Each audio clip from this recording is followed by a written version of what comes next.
16 अगस्त को कानपुर में train derail हुई थी, ट्रैक पर लोहे का बड़ा टुकड़ा मिला था। 20 अगस्त को अलीगढ़ में ट्रैक के ऊपर एलॉय व्हील आप बड़ी गाड़ी मोटरसाइकिलों में या गाड़ियों के अंदर जो टायर के अंदर जो होता है एलॉय व्हील, वो कितना भारी होता है, वो मेटल का होता है, वो रखा मिला। 23 अगस्त को फर्रुखाबाद में ट्रैक पर लकड़ी का तना, इतना मोटा, कम से कम इतना मोटा तना मिला। ये सब चीजें उड़कर तो नहीं आ रही थी ना। 25 अगस्त बिजनौर, ट्रेन 2 हिस्सों में बंट गई। 8 सितंबर कल का ट्रैक पर गैस सिलेंडर मिला। इसके अलावा और बहुत सारी ऐसी घटनाएं हैं जिनको हम लोग गिना सकते हैं। आप सोचिए कितना खतरनाक है। हमारे आपके बीच में ही कोई लोग ऐसे हैं जो चाहते हैं कि यात्रियों से भरी ट्रेन पलट जाए। सोचिए एक ट्रेन में कितने लोग सफर करते होंगे एक बार में? 1000 से ज्यादा, कम से कम ज्यादा 1000 से ज्यादा लोग एक वक्त में ट्रेन के अंदर होते हैं।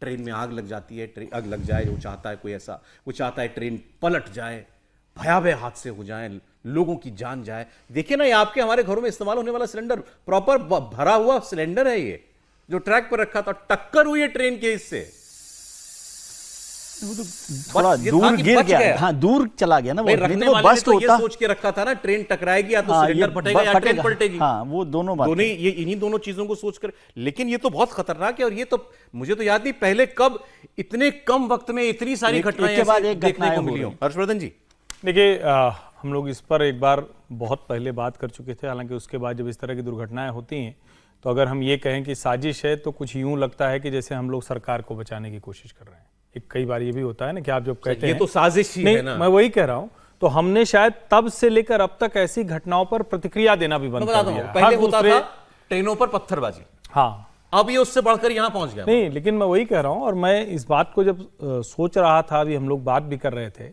जब आप इस तरह की घटनाएं देखते हैं तो जाहिर है भारत की जो विरोधी शक्तियां हैं वो इस देश में आतंकवादी हमले नहीं कर पा रही। ये तो सच है कि 10 साल में आप अगर कहेंगे कि पुलवामा हो गया, आप मतलब ऐसा नहीं कि नहीं हुआ है, लेकिन जो आतंकवादी घटनाएं हुआ करती थी 14 से पहले, वो तो नहीं हो रही। अब वो जो मॉड्यूल हैं वो कभी गिरफ्तार हो जाते हैं, कभी पता चलता है कि हरकत का आदमी, कभी लश्कर तैयबा का आदमी कभी दिल्ली में पकड़ा गया, कभी केरल में पकड़ा गया, कभी तमिलनाडु में, कभी उत्तर प्रदेश में। लेकिन इसका मतलब ये थोड़ी ना है कि जो देश विरोधी लोग हैं वो ये काम बंद कर दे रहे हैं।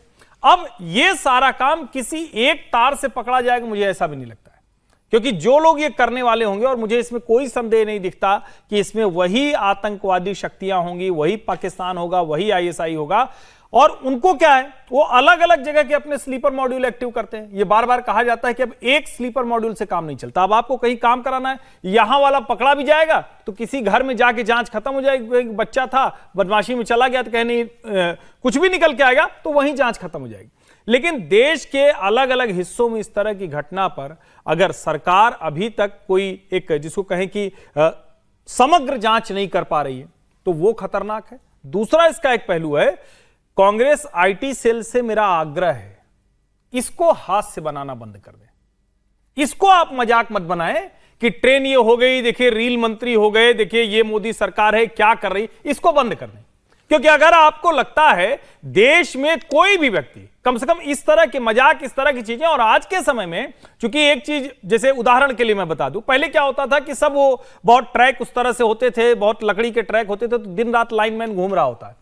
आज क्या है, सारे सीमेंटेड ट्रैक हो गए हैं, बड़े शानदार बन गए हैं, अब उस तरह की जरूरत नहीं है, उस तरह से आपको वो वाली गाड़ी लेके जरूरत नहीं है। लेकिन अगर उसके बीच में साजिशें होंगी तो दुर्घटना ज्यादा बड़ी हो सकती है, नुकसान ज्यादा बड़ा हो सकता है। और सबसे बड़ी बात कि ये लगातार हो रहा है, इसका मतलब कहीं न कहीं से कोई निशाने पर भारतीय रेल को ले रहा है, देश की आंतरिक सुरक्षा को ले रहा है। बिल्कुल ले रहा है। और आप हजारों लाखों किलोमीटर रेल की पटरी है भारत के अंदर। ये तो सोचिए कितना खतरनाक है, कहीं आदमी कोई कुछ रखकर ट्रेन में चला जा रहा है, ट्रेन पलट रही है, आम आदमी मर रहा है उसके अंदर, और उसको अच्छा दुनिया उसको देख रही है, भारत में तो ट्रेन सुरक्षित नहीं है, रे हादसे हो रहे हैं। 27,000 अगर आप देखेंगे 2014 से लेकर 2024 तक अगर आप समय देखेंगे तो 27,000 किलोमीटर रेल पटरियां नहीं बिछी है देश के अंदर। और अगर जो ट्रेन की यात्रा की बात है तो ऑफिशियली एक ट्रेन के अंदर 1135 यात्री का नियम है, हो सकते हैं, लेकिन 4,000 यात्री यात्रा करते हैं एक ट्रेन के अंदर। सरकार का मानना है कि एक ट्रेन में 4,000 यात्री लोग एक वक्त में होते हैं, और देश में रोज 2.5 करोड़ यात्री यात्रा करते हैं ट्रेन के अंदर, 2 करोड़ 40 लाख से ज्यादा के करीब यात्रा करते हैं। आप सोचिए कितना खतरनाक मॉड्यूल है ये इस देश के अंदर, कि किस तरीके से देश के अंदर ट्रेनों को नुकसान पहुंचा जाए। सरकार ने जो 2014 से लेकर 2024 तक रेलवे के अंदर एक अभूतपूर्व कायाकल्प किया। देश में बुलेट ट्रेन आ रही है, इतनी वंदे मातरम ट्रेन चल रही है, ट्रेन समय से चल रही है, ट्रेन साफ सुथरी चल रही है, यात्रियों को सुविधाएं प्रॉपर मिल रही है, उसको कैसे डिरेल किया जाए जिससे दुर्घटनाएं और लोग मरे। अगर किसी घटना घड़ी है तो कम से कम 100-150 आदमी एक घटना में मारे जाते हैं या घायल हो जाते हैं। और कम से कम रेलवे का जो नुकसान होता है वो 10 से 15 करोड़ का होता है। अगर एक पटरी से उतर जाती है, उसको बनाने में, ट्रेनों को डाइवर्ट करने में, कुछ ट्रेनों को कैंसिल करने में, टिकटों का रिफंड देने में, एक ट्रेन में अगर दुर्घटना घटती है तो 3 से 4 करोड़ का रेलवे का नुकसान होता है। तो आर्थिक रूप से नुकसान करना, रेलवे की संपत्ति को नुकसान पहुंचाना, लोगों को मारना और लोगों में इस बात की दहशत पैदा करना कि देश के अंदर अब ट्रेन से यात्रा करना सुरक्षित नहीं है। और देखिए सरकार कहां का सुरक्षा करेगी? 27,000 किलोमीटर की रेल लाइन है और कहां हो रहा है? अब सर ये चुनौती करनी तो पड़ेगी ना, लेकिन अगर आपके बीच में सरकार ऐसे लोग करेगी। हैं। लेकिन आप देखिए जिम्मेदारी तो बंगाल में सरकार। सीमेंट की बोरी रखी जा रही है। अभी 4 दिन पहले खबर आई थी कि एक ट्रेन के सामने सीमेंट की बोरी रख दी सर थी। आप याद कीजिए जरा, आपसे चुनाव से पहले कुछ महीने क्या होता रहा। वंदे भारत ट्रेन जब नई लॉन्च हुई थी, वंदे भारत जहां लगे, जहां गुजरे ले पत्थर मार के सारे काज पहले और शताब्दी वंदे का भारत पर ही पत्थर मारा जा रहा मारे था। जा रहे थे। तो मुझे लग रहा है कि एक नया अब ये मॉडल नया निकाला शुरू गया हुआ है देश को दहशत में डालने का।